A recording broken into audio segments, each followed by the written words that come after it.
اقسم بالله لو كوليبالي اثبت وجوده هقول لعيب كبير، لكن للاسف احنا عندنا انتماءات. ده اهلاوي فهيكبر في الصفقه، ده زملكاوي فيقول لك صفقه عاديه. يا جماعه انتوا بتهزروا، انتوا بتحكموا على لاعب بقاله 3 شهور ما بيلعبش، لاعب ماتش الداخليه جاب جونين في 30 دقيقه والفرقه مفتوحه وفرقه ضعيفه، وبعد كده جه امبارح قال لك جاب جونين في منوف. يا جماعه انتوا بتهزروا، صالح جمعه جاب جونين في منوف امبارح. واحد يقول لك فلافيو ده قعد سنه كامله ما جابش جون غير بقفاه في ماتش المحله. السنه الثانيه بقى نجم نجوم مصر وكان هداف منتخب انجولا. كوليبالي لم يلعب للمنتخب الاولمبي حتى الساحل عاج. كوليبالي لم يلعب لمنتخب كوت ديفوار الكبير حتى مباراه وديه.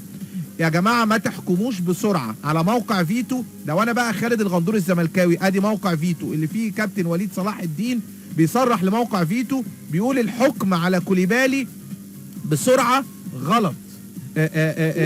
كوليبالي لعيب عمل اداء كويس في 35 دقيقه، لكن ما ينفعش نحكم عليه في مباراه كان اللعب فيها مفتوح وفي مساحات وفريق ضعيف او مش قوي زي الداخليه. نصبر ماتش بتروجيت، ماتش المقاصه، ماتش الزمالك، ماتش في افريقيا، نشوف ونحكم على مستوى كوليبالي. لكن اللي بقى يقول لك ده احسن من فلافيو 100 مره، ده احسن من فيليكس، ده قد ايمانويل اومونيكي معرفش ايه، ده قد ستانلي يا جماعه انتوا بتحكموا في ماتش ايه ده؟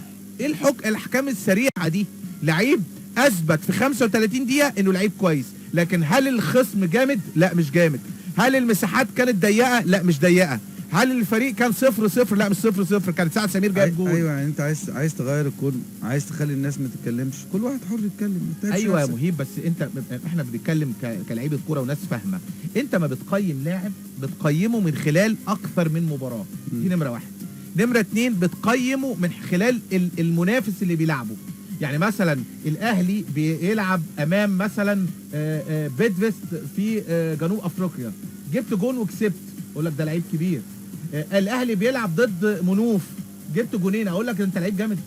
ضد الداخليه اللي انهيار تام في نص ساعه. طب انا هقول لك حاجه، في ماتش الاهلي كان بيلعبه وانا ساعه ما كنا مع منتخب مصر. في الاهلي تقريبا في فرقه كده كسبها 2 تقريبا، جاب فيها احمد ياسر ريان جونين، ومن ضمن الاهداف وكان مكتوب على السوشيال، كان معايا احد يعني. مش الكلام عن الماتش اللي فات ده؟ لا اللي قبليه الحمديه. ايوه فقال لك تألق كوليبالي دغدغ الدنيا. فبنبص كده عايزين نشوف ده المانشيت، لقينا كرة عرضية عملها فاللي حط رجله فيها. ايوه يا بيبي الماتش دوت بيضيع 5-6 جوان، الكرة بيحطها برجله الشمال بكل بعز ما عنده. بقول لك ايه، انا مش عايز بس المستمع ياخد موقف ان احنا واخدين ضد كوليبالي، والله العظيم والله وانا بحلف بالعكس، والله العظيم لو كوليبالي ده لعيب كبير واثبت الماتشات اللي جايه هقول لعيب كبير جدا جدا. انت مش في خانه الادانه، لا انت ولا مهيب ولا احمد جلال ولا الاعلاميين. هو سؤال محدد يا كابتن خالد.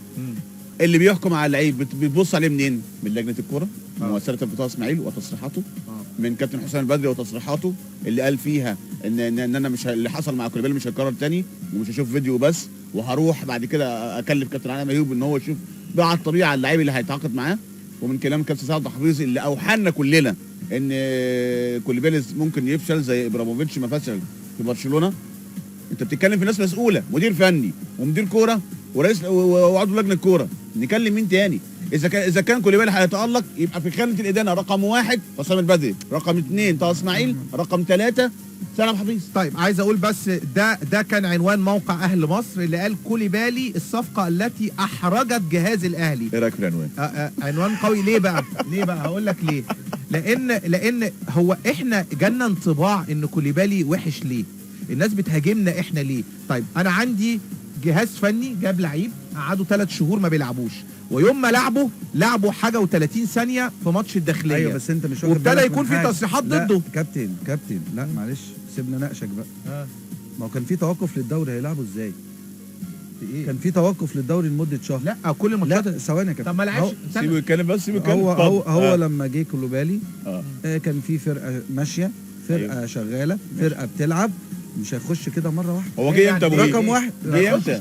هو حر جهاز الفني. هو جه امتى مهيب؟ جه امتى؟ ثواني بس اكمل كلامي. في يناير. بعد كده لما جه نزلوا اللي هم ال3 ثواني ونص، اللي هم في اخر ماتش. بعدها الدوري اتوقف لمده شهر. خلاص. لا ليه؟ داخليه انت ناسي ان في ماتشين في افريقيا ايوه كان موجود في افريقيا وكان احتمال يلعب. ثواني ما انا برد عليك. لما كان في جنوب افريقيا كان متواجد، كان موجود ضمن التشكيله، كان موجود في الاحتياطي، كان ممكن يشارك في اي لحظه. ماتش السوبر الزمالك لا ما لحقش يا جماعه، ما لحقش يا كابتن خالد، ما لحقش يا كابتن بعد التوقف. ايوه ما لحقش. كان في اجاي موجود، كان في عمرو جمال موجود، كان في فرقه موجوده. فحته دخوله ده يعني دي رؤيه جهاز فني ان في فرقه هيعرف يدخله في الوقت المناسب امتى. يخرب بيت دفاعك. لا ما بدافعش، دي حقيقه. لا ثواني بس، بطل العالم في الدفاع. ما انا هرد عليه. دي حقيقه. طب مش ماشي انت قلت اللي عندك ماشي. جه امتى؟ اصل هو بيقول لك 3 شهور. رد عليا، طب جه ما هو امتى؟ منهم شهر ونص. يا طيب بيه واحده جه امتى؟ جه امتى ايه؟ في يناير. خلي بالك جه في يناير خلاص. 27 يناير ماشي. المنتخب كان بيلعب ايه؟ كاس حلو. اوكي حلو قوي. يعني الفتره دي كان قدامه اسبوعين كان ممكن يجهزوا وينسجموا. هو جاي جاهز. كام لعيب من النادي الاهلي كان بيلعب في منتخب مصر؟ 6 كله على بعضه. خلاص.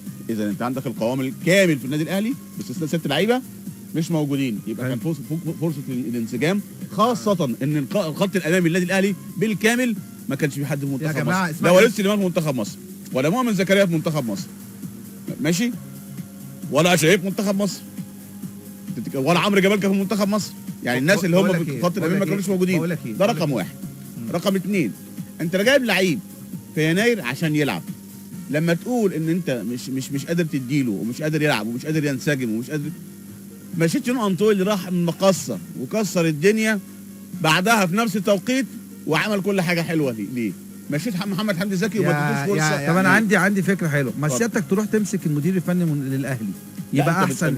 طيب ايه رايك؟ يبقى ده احسن لنا. دي شغلتي ان انا اكون ماشي وشغلته ان هو يرد عليا. لا وشغلته ان هو مدير فني حر. يا جلال قولا طالما بيكسب خلاص. انا بقول لك اهو بس، والناس اللي بتسمعنا لا طالما بيكسب جايب لعيب مش محتاجه يبقى انت عندك متصدر الدوري. جايب لعيب ليه؟ دقيقه واحده يا جماعه، مفيش حاجه اسمها هو حر يا جماعه. دقيقه واحده، افرض حد اتصاب ولا حد جرى له بقول لك ايه، دقيقه واحده بس، دقيقه واحده عشان بس نكون احنا في مجال الرياضه وداخل جوه البتاع. والله العظيم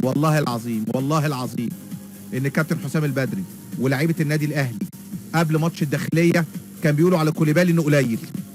والله العظيم كانوا مخضوضين من مستواه. والله العظيم كانوا بيقولوا ان اللعيب ده مش هنجيب فيديو تاني. طلعت تصريحات حسام البدري وسيد عبد الحفيظ عشان يقدموا لحاجه لما الناس تشوف مستواه فيقولوا ده مش على قد المستوى.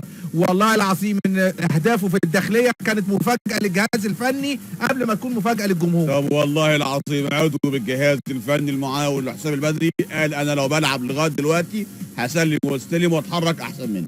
تمام، عشان بس الناس ما تحكمش علينا يعني حكمنا يا اساتذه اللي تسمعونا من الجهاز الفني للنادي الاهلي، من لجنه الكره بالنادي الاهلي. نمره 2 كوليبالي تألق بصوره كبيره في ماتش الداخليه. ننتظر تألقه في الماتشات اللي جايه ونبصم بالعشره انه لعيب افضل من فلافيو، افضل من فيليكس. لسه لازم. وانت قلت الحكم بعد 3-4 ماتشات بالظبط. لا وما يلعب فرقه تقيله، يعني لما يلعب قدام الاسماعيلي، يلعب قدام المقصه، يلعب قدام بتروجيت. في الماتش الجاي بتروجيت ممكن المصري بالمصري في افريقيا بالظبط. كل ده هيبين بس هو المستوى. اظهر لنا اماره بس يعني هو ادانا فتح لنا طاقه كده. هو الراجل ده في حاجه كويسه، لاعب غير مهاري بالمره، هو لا يعتمد على المهاره. ايوه ما هو هجام. هو فيليكس كان مهاري. هو فيليكس كان مهاري. لا بس لا كان مهاري اكتر منه. لا كان مهاري اكتر منه. كان مهاري اكتر منه. كان مهاري. طيب على العموم حسام البدري واللعيبه طبعا ما اقدرش اقول لا. حسام البدري بيقول لك واللعيبه بيشتغلوك عشان انت زبون.